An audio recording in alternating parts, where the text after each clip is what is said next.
Perkenalkan, saya Saleh Partonan Daulay, anggota fraksi Partai Amanat Nasional. Pertama saya harus menyampaikan bahwa Komisi 9 DPR RI secara umum dan secara keseluruhan kami berdiri bersama dengan bapak-bapak semua. Artinya bahwa apa yang diperjuangkan oleh bapak-bapak ini adalah juga perjuangan kami. Itu dulu yang pertama. Nah, yang kedua, sebetulnya ketika kita berbicara soal penyelesaian dari masalah tenaga honorer ini, tadi sudah dijelaskan oleh semua teman-teman, itu muaranya adalah pada ketersediaan anggaran pemerintah. Selama ketersediaan anggaran pemerintah itu masih problematis, masih bermasalah dan kurang, maka selama itu pula ini persoalan ini kelihatannya nggak akan bisa dituntaskan. Namun demikian, tentu persoalan ini juga harus didudukkan secara benar. Karena kita tidak bisa juga sekarang menyalahkan katakanlah ketidaktersediaan anggaran dari pusat. Karena menurut saya, keberadaan tenaga honorer di Indonesia yang jumlahnya cukup banyak sekarang ini, itu juga tidak terlepas dari kerjasama semuanya, yaitu kepala-kepala daerah, terutama kabupaten kota, dan juga ada provinsi di seluruh Indonesia. Kenapa saya katakan begitu? Karena ini nanti boleh ditanggapi ya oleh kepala-kepala daerah kita ini. Karena kalau kita lihat bahwa pengadaan tenaga honorer di daerah itu lebih banyak justru kontribusinya dilakukan oleh kepala-kepala daerah. Ya kan? Jadi maksud saya ini kita urai dulu nih problematikanya apa. Nah, karena itu banyak diadakan oleh kepala-kepala daerah, maka sekarang itu sudah membeludak. Bahkan terakhir kami dengar di salah satu kabupaten di Jawa Barat kemarin itu dijelaskan bahwa jumlah tenaga honorer yang mau mendaftar untuk P3K itu sampai ribuan orang. Begitu. Dan juga ini terjadi di beberapa daerah lain. Jadi bukan jumlahnya 50-100 orang, bukan. Paling sedikit itu kan 500 sampai 600 orang. Jumlahnya banyak. Itu yang pertama, ya. Dan ini yang menurut saya juga jadi problematika. Kenapa misalnya pemerintah pusat merasa anggarannya itu ya jangan dari dia. Kalau ketika diangkat jadi P3K, ya udah mesti anggarannya dari daerah.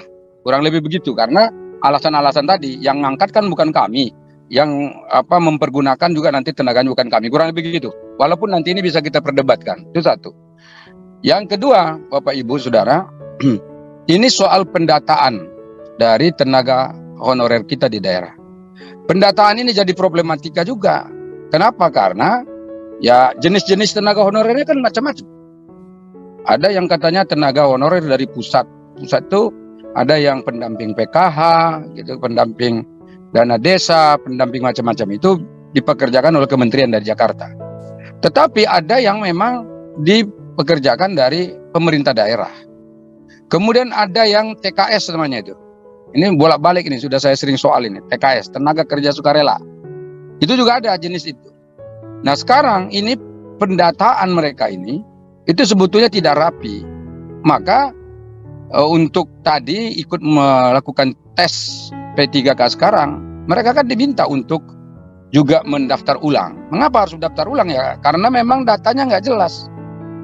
Nah tadi ada juga disinggung waktu paparan dari para tamu undangan kita, menyebut begitu sekarang ada euforia untuk pengangkatan P3K dan juga PNS, banyak juga orang yang memalsukan SK-SK ini.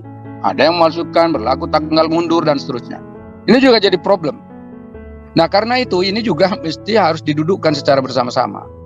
Dan yang terakhir ini, saya dapat informasi juga ketika ada pendaftaran P3K ini, ada beberapa kabupaten kota yang tidak mau mendaftarkan pegawai-pegawainya di daerah ini. Kenapa? Karena takut kalau nanti sudah diangkat jadi P3K, anggarannya dari dia sementara APBD nggak cukup. Satu alasannya. Alasan yang kedua, itu kan kalau misalnya mereka nanti diangkat menjadi tenaga P3K di daerah itu, maka yang menentukan kelulusannya bukan dari kabupaten kota tapi dari pusat. Nah bagi kabupaten kota ini masalah juga. Mestinya kan yang meluluskan kan mereka. Mestinya lalu nanti mereka yang gunakan, mereka yang pakai, taruh di mana gitu. Nah, akibatnya apa? Ada kejadian pada tes P3K yang lalu. Begitu sudah diluluskan, tes P3K-nya sudah lulus, tahu-tahu tidak dikasih alokasi penempatan. Jadi tidak ada tempatnya. Sehingga kalau nggak ada penempatannya, maka walaupun dia lulus P3K, tetap tidak bekerja. Kalau tidak bekerja, tidak digaji. Ini jadi problem juga. Gitu. Nah karena itu ini saya kira ini diurai semua. Lalu nanti ujung-ujungnya kita bisa cari satu persatu penyelesaiannya. Termasuk diantaranya seperti ini. Ini kan sekarang sudah katanya tahun 2023 sudah tidak ada lagi tenaga honorer. Nah pertanyaannya, kalau mereka yang tidak lulus, apakah masih akan ada ujian lagi? Kemudian kalau misalnya nggak lulus, apakah jasa-jasa mereka yang puluhan tahun mengabdi itu akan dihilangkan begitu saja tanpa dihitung misalnya sama sekali? Kan nggak boleh begitu. Karena ada di situ orang yang sudah bekerja lebih dari 15 tahun, bahkan ada 20 tahun.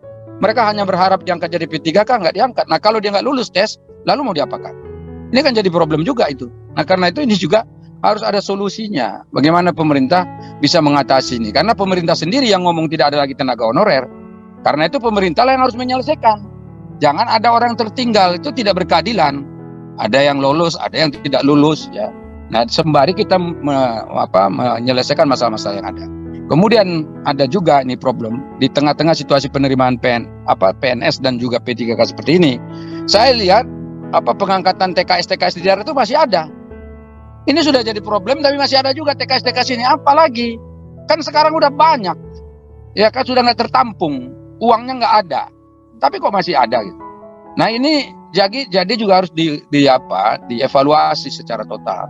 Dan pada ujungnya dan akhirnya kita menginginkan bahwa mereka yang sudah mengabdi puluhan tahun, mereka yang sudah mengabdi di daerah ya, sebagai tenaga honorer itu bisa betul-betul mendapatkan hak-hak mereka. Mereka tuh sedikit kok mintanya cuma jadi P3K itu. Jadi kalau mereka itu bisa mendapatkan itu, mereka juga tidak akan menuntut macam-macam. Dan karena itu saya kira terutama guru, tenaga medis, dan beberapa tenaga administratif yang di daerah itu sekira mereka punya jasa yang besar juga lah untuk pembangunan Indonesia. Dan karena itu kita tidak boleh lari dari tanggung jawab untuk memikirkan mereka. Demikian Bapak Ibu Saudara, terima kasih. Nasrul minallah wa fatun qarib wa basyiril mu'minin. Assalamualaikum warahmatullahi wabarakatuh.